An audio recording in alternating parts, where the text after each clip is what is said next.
25 मई से नौतपा शुरू हो गया है। इसी दौरान सूर्य की किरणें सीधे पृथ्वी पर पड़ती है, जिससे तापमान तेजी से बढ़ता है और गर्मी चरम पर पहुंच जाती है। तेज गर्मी, लू से जुड़ी सभी जानकारी आज हम आपको आसान भाषा में समझाएंगे, ताकि आप खुद को और अपने परिवार को सुरक्षित रख सकें। जैसे जैसे उत्तर भारत में गर्मी बढ़ती है, एक बहुत तेज और गर्म हवा चलने लगती है, जिसे लू कहते हैं। आप भी अभी महसूस कर रहे होंगे कि इस समय दोपहर में बाहर निकलना जैसे किसी भट्टी में जाने जैसा लगता है, क्योंकि अभी तपती हुई गर्मी, चमकता हुआ सूरज और गर्म हवा के थपेड़े इंसान के लिए झेलना मुश्किल हो जाता है। अभी देश के कई हिस्सों में पारा 45 डिग्री सेल्सियस से भी ऊपर चला गया है। इससे अस्पतालों में मरीजों की संख्या में भी इजाफा हुआ है। बच्चे, बुजुर्ग और बीमार लोग लू से ज्यादा प्रभावित होते हैं। लेकिन सवाल ये है कि लू होती क्या है? ये सिर्फ उत्तर भारत में ही क्यों चलती है? आप इससे कैसे बच सकते हैं? और अगर लू लग जाए तो क्या करना चाहिए?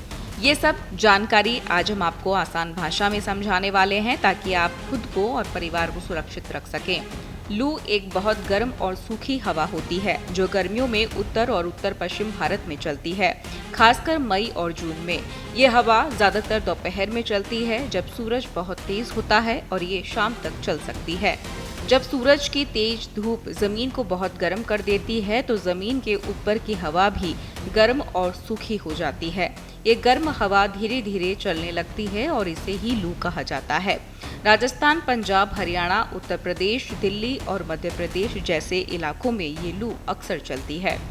लू के समय गर्मी बहुत ज्यादा बढ़ जाती है। इसी दौरान अक्सर टेम्परेचर 45 डिग्री सेल्सियस से ऊपर चला जाता है, और कई बार ये 47 से 50 डिग्री सेल्सियस या उससे भी ज्यादा हो सकता है। इतनी तेज गर्मी सिर्फ परेशान करने वाली नहीं होती, बल्कि सेहत के लिए बहुत ज्यादा खतरनाक भी हो सकती है। इससे लोगों को गर्मी लगना, थकावट या हीट स्ट्रोक जैसी समस्याएं हो सकती हैं, खासकर बच्चों, बुजुर्गों और बीमार लोगों को। भारत में अब तक की सबसे ज्यादा गर्मी का रिकॉर्ड राजस्थान के फलोदी में रहा। 19 मई 2016 को वहां का टेम्परेचर 51 डिग्री सेल्सियस तक पहुंच गया था।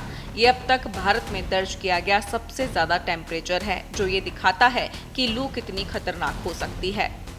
इतनी ज्यादा गर्मी आमतौर पर उन इलाकों में होती है जो सूखे और रेगिस्तानी होते हैं। इसमें राजस्थान, दिल्ली, हरियाणा, पंजाब और उत्तर प्रदेश व मध्य प्रदेश के कुछ हिस्से शामिल हैं।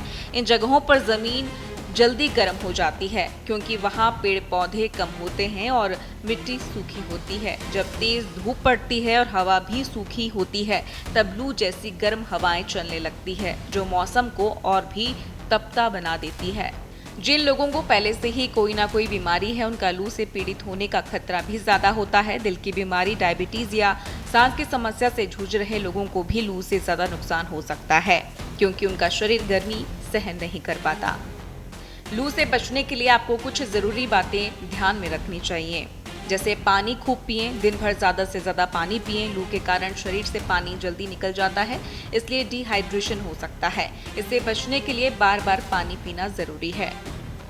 धूप में कम जाएं। लू दोपहर 11 बजे से शाम 4 बजे तक सबसे तेज चलती है। इस दौरान कोशिश करें कि घर के अंदर रहें या छाया में रहें, वहां थोड़ी ठंडक होती है। हल्के रंग के सूती और ढीले कपड़े पहने, ताकि गर्मी कम लगे और पसीना आसानी से सुखाने में मदद मिले। काले और टाइट कपड़े पहनने से गर्मी ज्यादा लग सकती है। टोपी या छाता लेकर बाहर जाएं, ताकि सीधे सूरज की किरण न लगे। गर्मियों में फ्राइड, मसालेदार या भारी खाना खाने से बचें। ज्यादा फल, सब्जियां और हल्का खाना खाएं, जिससे शरीर में ठंडक बनी रहे। लू के वक्त बाहर ज्यादा मेहनत वाला काम या एक्सरसाइज न करें। अगर बाहर काम करना जरूरी हो तो बीच बीच में आराम करें और खूब पानी पीते रहें।